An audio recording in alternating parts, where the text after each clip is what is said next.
Hi yours, அப்பளம் வச்சு அப்பளப்பூ குழம்பு எப்படி செய்யலான்னு பார்க்கலாம் வாங்க.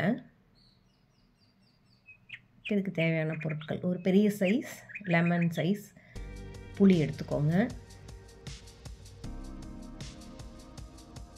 ஒரு 6 பல் பூண்டு, சிறிதளவு காஞ்ச மிளகாய்,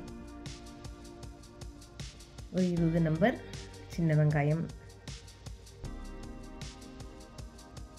1 டீஸ்பூன் கொரியாண்டர் பொடி, 1 டீஸ்பூன் குழம்பு மசால்னா சாம்பார் பொடி போட்டுக்கலாம், 1 table spoon red chilli powder எடுத்துக்கோங்க. தாளிப்புக்கு கடுகு, ஜீரகம், ஃபெனுக்ரீக் இதெல்லாம் எடுத்துக்கோங்க. நான் பாப்புலர் அப்பளம் எடுத்திருக்கேன். சிறிதளவு ஜாகரி எடுத்துக்கோங்க. ஜாகரியில் நீங்கள் நாட்டு சக்கரை கூட யூஸ் பண்ணிக்கலாம். இது குழம்புக்கு அதிகப்படியாக சுவையும் கொடுக்கும். இப்போ புளியை சுடுதண்ணி ஊற்றி நல்லா கரைச்சி எடுத்து வச்சுக்குவோம்.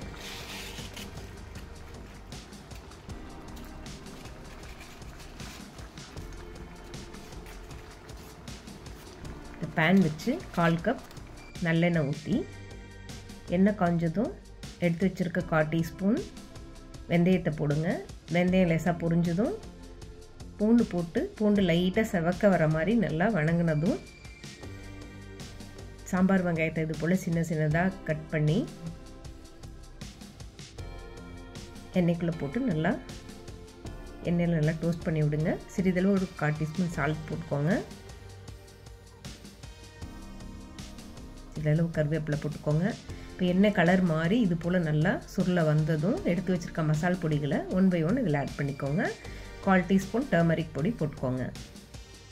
இப்போ இந்த மசால் பொடி கலக்கையில் பேனில் இருக்க சூட்லேயே மசால் பொடியில் கலந்து விடுங்க. அப்போ தான் மசால் பொடி கருகாமல் இருக்கும். அடுப்பை ஆஃப் பண்ணி மசால் பொடிகளை போட்டு இது போல் ஒரு 2 நிமிஷம் நல்ல மசாலாவை பேனில் இருக்க ஹீட்டில் பரட்டி விடுங்க.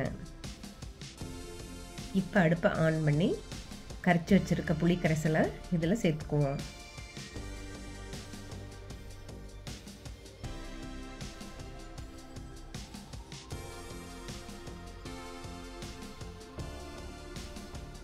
இப்போ நான் 1 டீஸ்பூன் கல் உப்பு போட்டிருக்கேன். உங்களுக்கு வேணும்னா தூள் உப்பு போட்டுக்கோங்க. இப்போ அது நல்லா ஒரு 7 நிமிஷம் மீடியம் ஃப்ளேமில் வச்சு இந்த வெங்காயத்தோடு இந்த புளி கரைசல் மசாலா கொதிக்க விடுங்க. நல்லா ஒரு 7 நிமிஷம் கொதி வந்ததும் 1 கப் வாட்டர் இதில் ஆட் பண்ணிக்கோங்க. ஏன்னா மசாலாவோட ஸ்மெல் எல்லாம் போகணும். இப்போ நம்ம அப்பளத்தை இது போல் பொரிச்சு எடுத்து வச்சுக்குவோம் குழம்புல ஆட் பண்ணுறதுக்காக. இப்போ அங்கே குழம்பு மசாலாவோட மீடியம் ஃப்ளேமில் கொதிச்சிட்ருக்கு. ஒரு 10 அப்பளத்தை இது போல் பொரிச்சு எடுத்து வச்சுங்க. சின்ன சைஸ் அப்பளமாக இருந்தால் உடைக்க தேவையில்லை, பெருசாக இருந்தால் உடைச்சி யூஸ் பண்ணிக்கோங்க. இப்போ குழம்பு ஒரு 7 நிமிஷம் கொதிச்சு மசாலாவோட ஒரு 5 நிமிஷம் கொதிக்க விடுங்க. குழம்புல இப்போ நம்ம வணக்கி போட்டிருக்க அந்த வெங்காயம் நல்ல இந்த அளவுக்கு சுருண்டு வதங்கி வந்துடணும். மசாலாக்குள்ளே வெங்காயம் நல்லா சுருண்டணும். இந்த ஸ்டேஜில் எடுத்து வச்சுருக்க ஜாகரியை போட்டுக்கோங்க. இப்போ அடுப்பு மீடியம் ஃப்ளேம்லேயே இருக்கட்டும். அப்பளத்தை 1 by 1 போட்டு இந்த மசாலாவில் லேசாக இப்படி பரட்டி விடுங்க. ஒரு 4-5 நிமிஷம் மீடியம் ஃப்ளேம்லேயே வச்சு அப்பளம் மசாலாவில் கொதிக்க விடுங்க.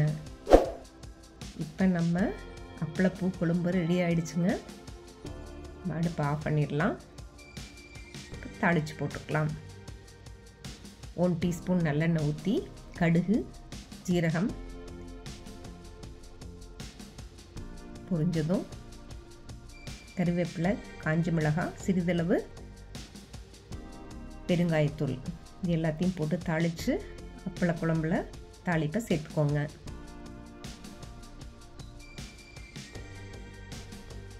இந்த அப்பளப்பூ குழம்பு சாப்பாட்டுக்கு ரொம்ப சுவையாக இருக்கும். அப்பளம் பொரிச்சு போடுறதுனால குழம்புல டேஸ்ட் நல்லா அதிகமாகவும் கிடைக்கும். இது போல் செஞ்சு பாருங்கள். சாப்பாட்டோட என்ஜாய் பண்ணுங்கள்.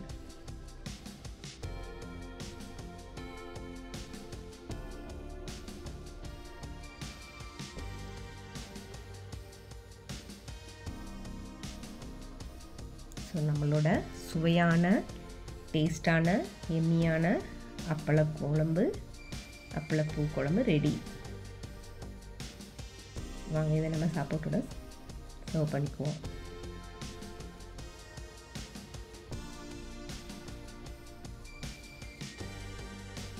இந்த குழம்புல அப்பளம் நல்லா ஊறி சாப்பாட்டோடு சாப்பிடும்போது ரொம்பவே சூப்பராக இருக்குங்க. இது போல் செஞ்சு பாருங்கள், என்ஜாய் பண்ணுங்கள்.